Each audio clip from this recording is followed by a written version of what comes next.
Mavizalahi ity fiainana ka mampaniraka tegna andeha hisangana fa mampalahelo no mahita zaza sy ombakanigna ka malahelonareo fa mbola hanana zao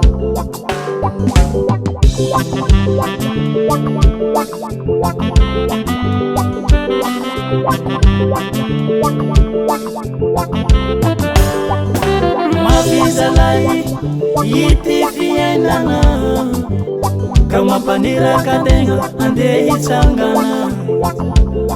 fa mampalahelo mahita zaza sy ombakanigna ka malahelonareo fa mbola hanana zao Azakide mitsakaka mahereza fanehane no shairana famaraina mbola Azakide mitsakaka mahereza fanehane no shairana famaraina mbola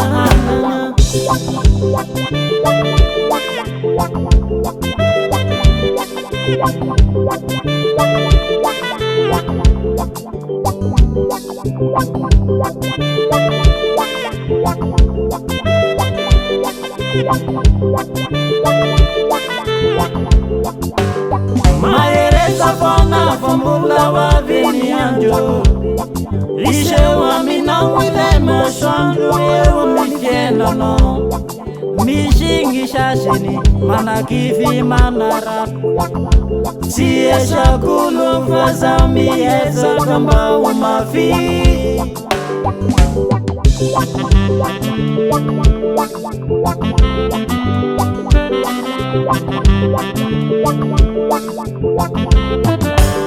Mahereza fona fambula wa vinianjo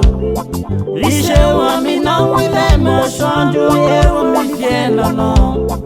Mishingi shashani manakivi manarasi Siye shakulu waza miheza kamba umafi Azakide mitaka mahereza fanehane no shairana famaraina mbola Azakide mitaka mahereza fanehane no shairana famaraina mbola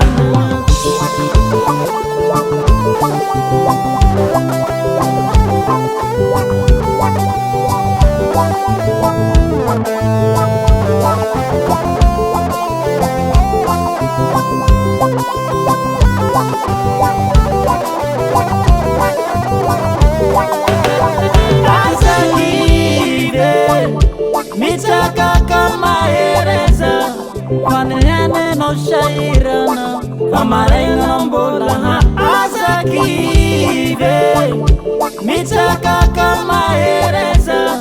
fanehane no shairana famaraina mbola Azakide mitaka mahereza fanehane no shairana famaraina mbola Azakide